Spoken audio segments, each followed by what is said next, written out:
Assalamualaikum warahmatullahi wabarakatuh. Kembali lagi dengan saya, Rotul Ayunin dari Fakultas Tarbiyah Prodi PAI. Saya akan mempresentasikan tentang sejarah perkembangan media dan klasifikasi media menurut para ahli.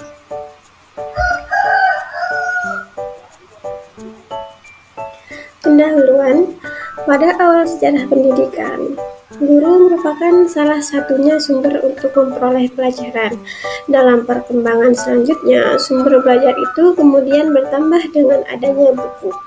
Alat bantu mengajar yang mula-mula digunakan adalah alat bantu visual seperti gambar, model grafis, atau benda nyata lain.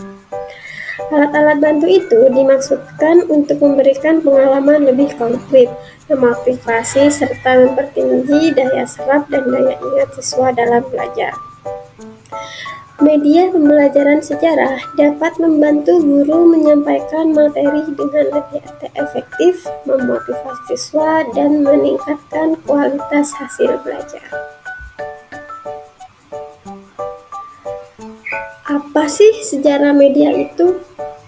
Sejarah media mengacu pada dimensi historis penyampaian informasi, pengetahuan, dan nilai kepada khalayak luas. Sejarah media mencakup studi tentang berbagai struktur media dan dampaknya terhadap masyarakat, serta dinamika perubahan historis dalam struktur tersebut dari waktu ke waktu. Yang pertama nih, ada pendidikan. Pada awalnya hanya guru dan buku. Pada awal sejarah pendidikan, istilah media pembelajaran sebenarnya tidak dikenal. Pada masa awal ini, guru merupakan satu-satunya sumber untuk memperoleh pelajaran. Dalam perkembangan selanjutnya, sumber pembelajaran ini kemudian bertambah dengan adanya buku. Pada masa adanya buku ini, dikenal tokoh bernama Johann Amos Comenius.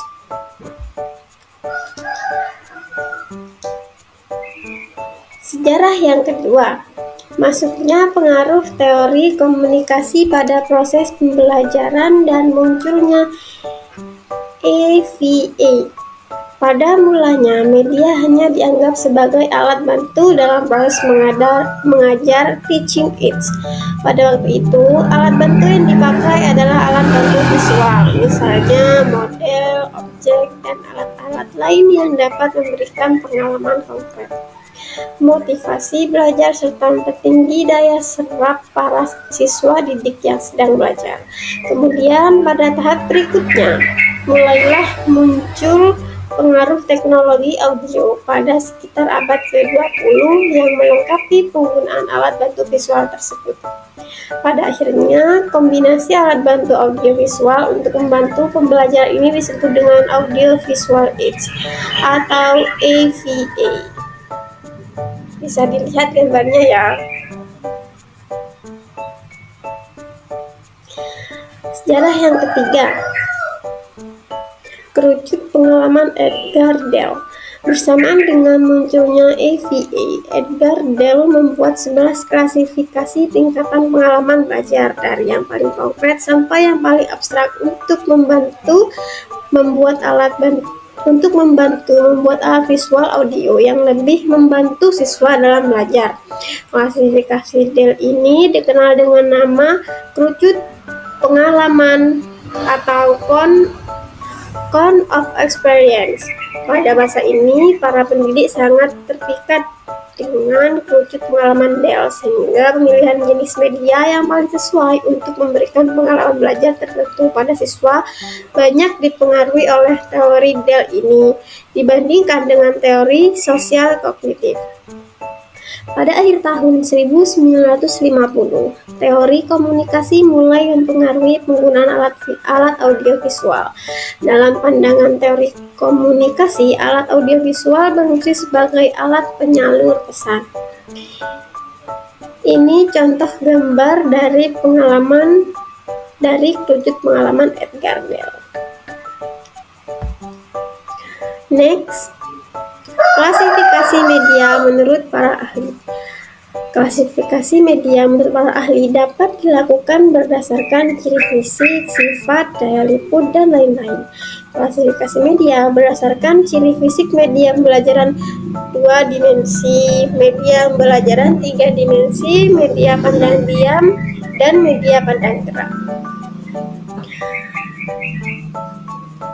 Klasifikasi media dibagi beberapa macam. Yang pertama, klasifikasi media berdasarkan sifat. Yang pertama, ada media auditif, yaitu media yang hanya didengar, contohnya kayak radio. Yang kedua, media visual, yaitu media yang hanya dilihat. Yang ketiga, media audiovisual, yaitu media yang mengandung unsur suara dan gambar, seperti televisi ya. Pembagian yang kedua yaitu klasifikasi media berdasarkan daya liput. Yang pertama, media yang memiliki daya liput luas dan serentak seperti radio dan televisi. Yang kedua, media yang memiliki daya liput terbatas oleh ruang dan waktu seperti film, video.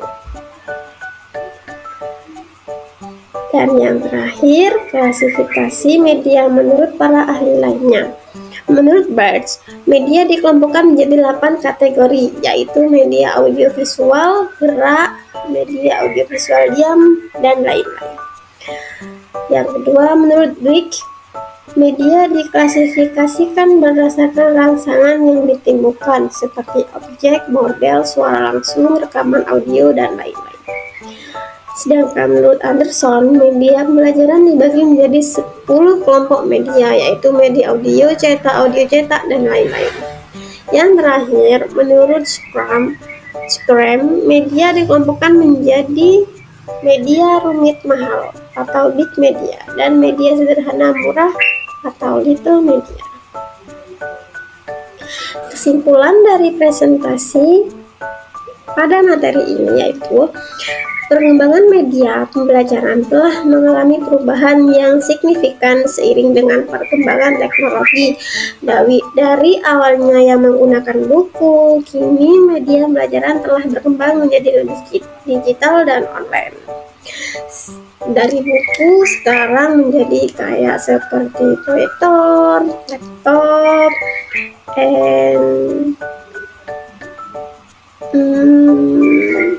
handphone.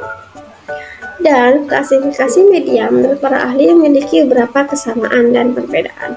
Namun secara umum media dapat diklasifikasikan menjadi beberapa kategori seperti media cetak, media audio, media visual, media audiovisual, dan media digital.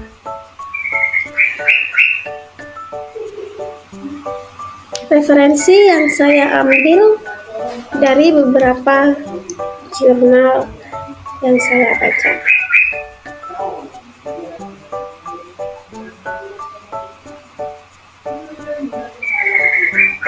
Mungkin hanya ini yang dapat saya presentasikan. Mohon maaf apabila ada kekurangan. Saya mohon maaf sebesar-besarnya apabila ada kekurangan. Sampai jumpa di presentasi berikutnya. Ada pantun nih, akhir pekan di rumah Teh Asih. Sekian dan terima kasih. Wassalamualaikum warahmatullahi wabarakatuh.